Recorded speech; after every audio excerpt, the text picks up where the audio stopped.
48 laws of power. आज हम इल्म की बातें में द 48 लॉज ऑफ पावर में से लॉ 27 डिस्कस कर रहे हैं। राइटर कहता है कि अगर आप पावरफुल बनना चाहते हैं तो लोगों के अंदर कल्ट लाइक फॉलोइंग पैदा करें, यानी लोग आपको दीवानावार चाहें, उनमें आपके बारे में दीवानगी पाई जानी चाहिए, दीवानगी पैदा करें। कल्ट खपत होना चाहिए आपको फॉलो करने का, आपकी बात सुनने का।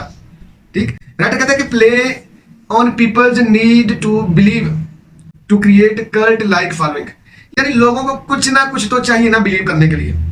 कहता है अगर लोगों को कुछ ना कुछ बिलीव करने के लिए चाहिए होता है तो आप उनको बिलीव करने के लिए कुछ ना कुछ दें, कुछ ना कुछ उनको ऑफर करें, कुछ ना कुछ उनको दिखाएं, कुछ उनको ख्वाब दिखाएं, उनको कोई ऐसा विजन दें जिससे उनको लगे कि आप उनके लिए बहुत बेहतर हो। तो इसके राइटर ने जो पहली जो पॉइंट राइटर ने दिया है वो ये है कि play on people's need to believe something. लोगों के अंदर ये नीड पाई जाती है बिलीव करने की, तो आप ग्रैंड विजन के ऊपर बिलीव करवाएं, आप अपना विजन बड़ा ग्रैंड बताएं, उसको बनाएं ग्रैंड विजन, बड़ी बात करें, बड़ी पिक्चर दिखाएं, बड़ी इमेज क्रिएट करें, बड़ी मंजिल के मुसाफिर बने, बड़ी मंजिल की बात करें, बड़ी मंजिल की तरफ चलें।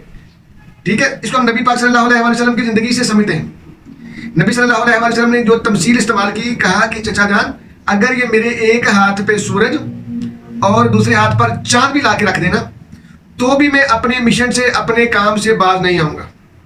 ठीक, कितनी बड़ी पिक्चर दिखाई नबी सल्लल्लाहु अलैहि वसल्लम ने। ये है वो ग्रैंड विजन।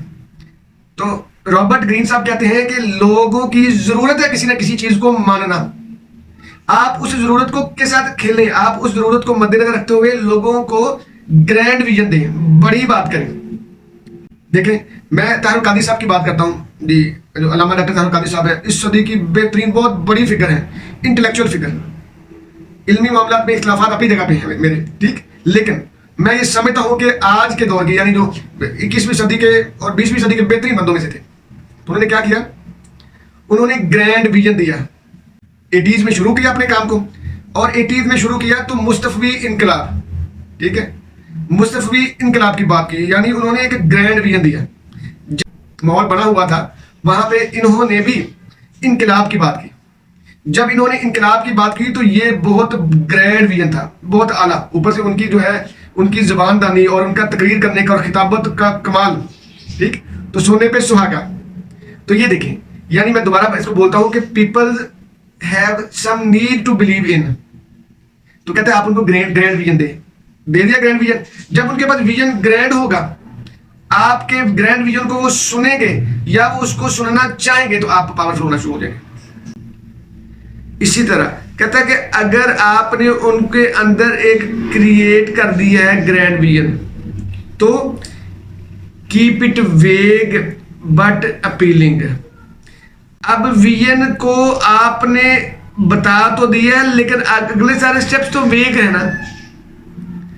अब मुस्तफवी इनकलाब की बात कर दी, मुस्तफवी इनकलाब की बात कैसे होनी है या वो मुस्तफवी इनकलाब कब आना है, कैसे आना है, ये वेग है। इसके लिए उनको फॉलोइंग चाहिए, फॉलोअरशिप में आएंगे वो लोग। ठीक, लोगों की नीड है करप्शन से छुटकारा।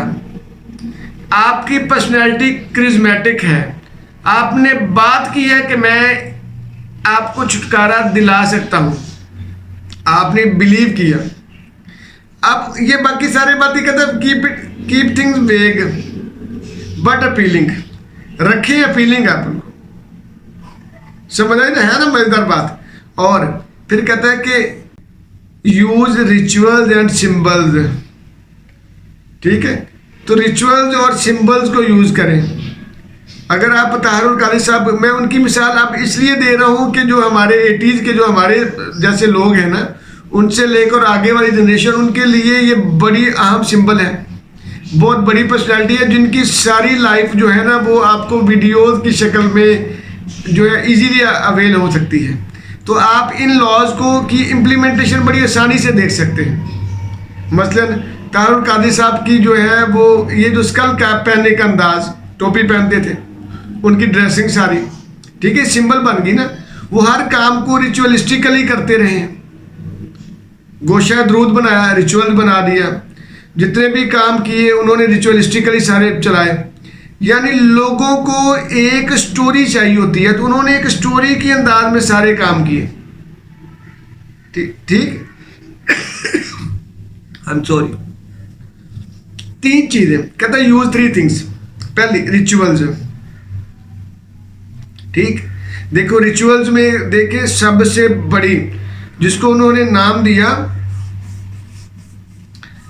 नाम दिया मिलाद कॉन्फ्रेंस, मिलादुन नबी सल्लल्लाहु अलैहि वसल्लम कॉन्फ्रेंस। और उन्होंने कुछ हो जाए कभी उसको पोस्टपोन नहीं होने दिया। शायद इन 40-45 सालों में 1 या 2 मरतबा उनको पोस्टपोन करना पड़ा। वो भी उन्होंने पोस्टपोन नहीं किया, अपनी प्रेजेंस उनकी ना हो पाई तो दूर बैठ के खिताब कर लिया।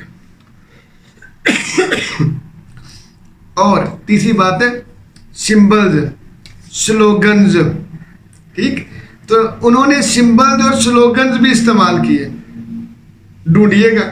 ठीक है, स्लोगन्स भी बड़े कमाल किस्म के। जब उन्होंने पॉलिटिक्स की पैट के जरिए से कहा पंज मियाँ नस मियाँ ताहिर आया, है ना, तो लोगों को तो ये ऐसे स्लोगन्स हिट करते हैं ना, तो ये फॉलोअरशिप क्रिएट करते हैं, है ना। हालांकि हुआ कुछ भी नहीं था ये, लेकिन उन्होंने क्या किया, उन्होंने स्लोगन्स के जरिए भी, नारों के जरिए भी, ठीक है, चीज़ों को रीइंफोर्स किया, अपने आइडियाज में रीइंफोर्समेंट लेके आए। और राइटर कहता है कि 5वीं बात कहता है create an us versus them. ये तो बहुत कमाल है ना, ये आइडेंटिटी क्राइसिस में पहली मरतबा आई थी बात। ठीक, आइडेंटिटी क्राइसिस में। अब कहता है इसको तकरीबन हर जगह पे देखा जा सकता है, अस एंड देम। जी हम ये और वो हैं। ठीक, तो मेरे दोस्त देखो कितनी बड़ी जो है एक्सप्लॉयटेशन हो रही है, कितनी बड़ी जो है ज्यादती हो रही है। बलूचिस्तान में ना मेरे दोस्त सैर के लिए चले गए, शफीक साहब बहुत अच्छे दोस्त हैं, सारे गवर्नमेंट टीचर जो है ना वो 8-10 लोग में गए। डॉक्टर अनीर साहब उनमें बहुत अच्छे बंदे, वाह वाह। उनके साथ जब गए ना तो कहते हैं कि इमरान साहब हमने फजर की नमाज अभी पढ़ी है। ठीक, हमारा इरादा था कि हम गवादर देखें, बलूचिस्तान की बाकी चीज़ों को देखें, कहते हम देख के भी आए, लेकिन एक बस्ती में हमने फजर की नमाज पढ़ी है, तो फजर की नमाज के फौरन के बाद ऐलान हुआ उनकी अपनी ज़ुबान में, बलोची में। कहते हमें समझ इतनी आई है कि बस जी वो कोई अफरा तफरी फैलने वाली है। तो कहते जी हमने जल्दी जल्दी अपने सामान समेटा, मस्जिद से निकलते भी हम स्टक हो गए, उन्होंने ना रोड ब्लॉक कर दिए। तो कहते एक लड़का था वहां पे निज़ाम, वो आगे ना लीडर उनका था, पान खाना आगे, तो उसने कहता मेरे से पूछ लिया, कहता आप कौन हो, कहाँ से आओ। हमने कहा जी हम पंजाब से आए। कहता अच्छा आप असली पाकिस्तान से आए हो, हम नकली पाकिस्तान है, यानी बलूचिस्तान वाले। यानी ये सूरत हाल है वहां पे। इस हद तक अस और देम हो गया वहां पे, इस हद तक नेगेटिविटी डाल दी गई है। आपको पता है कि वहां पे बहुत सारे एलिमेंट्स, नेगेटिव एलिमेंट्स काम कर रहे हैं मुख्तलिफ ममालिक के, ठीक है ना। तो जिसमें सरफहरिस्त इंडिया ने इस पर काम किया हुआ है। तो सबसे ज़रूरी बात है कि अस एंड देम, कहते जब अस और देम क्रिएट करते हैं तो ऑटोमेटिकली मूवमेंट आती है। कंपैरिजन जब आता है ना तो फिर लोग स्ट्रगल करते हैं, हम यहाँ पे हैं, लो जी हम यहाँ पे हैं और वो वहाँ पे हैं, या हम वहाँ पे हैं और ये यहाँ पे हैं। ठीक है, जब कंपैरिजन आएगा ना, ऊपर नीचे कंपैरिजन आएगा तो फिर स्ट्रगल का मादा पैदा होगा। तो कहते हैं कि create us versus them mentality, us versus them mentality को क्रिएट करें। इसी तरह राइटर कहता है कि अगर पावरफुल बनना है तो फॉलोइंगशिप चाहिए होगी, और इसके लिए एक तरीका और भी है। वो कहता है कि offer simple explanation for complex problems. सादा सी एक्सप्लेनेशन देखिएगा। तारुल कादरी साहब को मैं वापस कोट करता हूँ। तारुल कादरी साहब ने कहा कि इनकलाब इनकलाब, जवाब आया मुस्तफवी इनकलाब। ठीक है, उनकी कम्प्लेक्स सिचुएशन को उन्होंने बड़े सिंपल अंदाज से एक्सप्लेन कर दिया कि पाकिस्तान के मसाइल का हल मुस्तफ़ी इनकलाब में है। क्योंकि उसके पीछे हमने इनकलाब देखा हुआ था, ईरानियन इनकलाब देखा हुआ, तो जो लोग 80s में यंग थे, जो लोग अरूज पे थे, तो उनको तो ये बात समझ आती थी कि भाई इनकलाब ही सब कुछ है। ठीक है, फिर हमने ये लॉन्ग मार्च में इनकलाब का हाल भी देखा कि हुआ क्या है। ठीक है, बहुत सारी चीजें एक्सप्लॉइट हुई ना फिर जी। तो कहता offer simple explanation for complex problems. ठीक, इसी तरह राइटर कहता है कि be the centre of attention. भाई सेंटर ऑफ अटेंशन बन के दिखाएं। तो सेंटर ऑफ अटेंशन जब बनेंगे तब आपकी फॉलोइंग शिप जो है वो बढ़ेगी। लेकिन अगर आपके पास आप सेंटर ऑफ अटेंशन है ही नहीं, लोगों की प्रायोरिटी नहीं है, तरजीह नहीं है, लोग मुख्तलिफ चैनल बदल के आप तक पहुंचते नहीं हैं, तो फिर आप लीडर नहीं बन सकते, फिर आप पावरफुल नहीं बन सकते या पावरफुल नहीं रह सकते। तो इसलिए सेंटर में आना है, आपने अटेंशन को सीख करना है, लोगों की अटेंशन में रहना है। और कहता डिमांड सेक्रीफाइस, ये बड़ी कमाल बात है। और ये देखें, ये इमरान खान साहब का भी करिश्मा ये रहा है और ताहिर कादरी साहब का भी। बाकी लोग जो कर रहे हैं हर एक की अपना अपना मतमा नज़र है, लेकिन उनके साथ पार्टीज हैं, तो उनके साथ लोग तो हैं ना, चाहे वो पॉलिटिकल लोग हैं। ठीक है, तो कुछ ना कुछ तो है ना, किसी न किसी के तो उन्होंने उनको टाई किया हुआ ना लोगों को। तो कहता है डिमांड सेक्रीफाइस, सेक्रीफाइस डिमांड करें। पहले हम इनको नबी पाक सल्लल्लाहु अलैहि वसल्लम से समझते हैं। नबी सल्लल्लाहु अलैहि वसल्लम ने क्या किया, गज़वात के लिए आपने डिमांड किया, आपने पैसा इकट्ठा किया, लोगों को डिमांड पैसा यानी मनी जो है आपने इकट्ठी की, फिर लोगों का टाइम, लोगों को साथ मिलाया, फिर अपनी जाने यानी अपने आप को उन्होंने पेश करवाया। तो ये ज़रूरी बात है।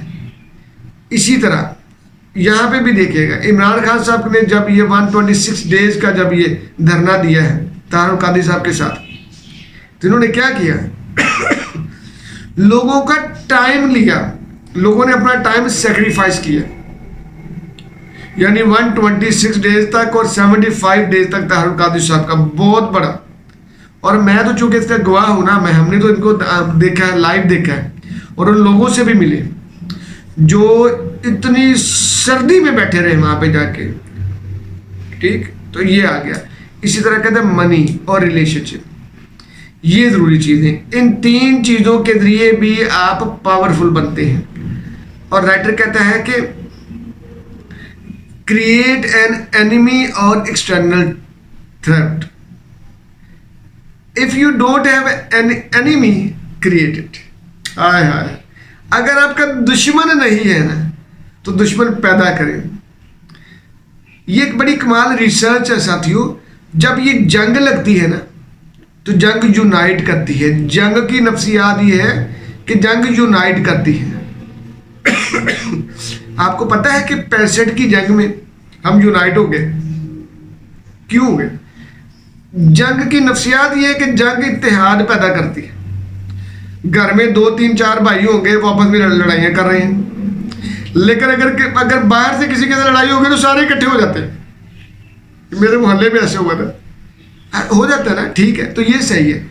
अब इसीलिए तो अब जंग की स्ट्रेटजीज बदल दी गई हैं। उन्होंने कहा कि पाकिस्तान चूंकि एक वो निशाने पे रहता है, तो उन्होंने पाकिस्तान के अंदर बड़ी अजीब से तजुर्बात किए कि इनके अंदर जंग नहीं लगानी। ये जंग लगाते हैं, उल्लू की तरह इकट्ठे हो जाते हैं।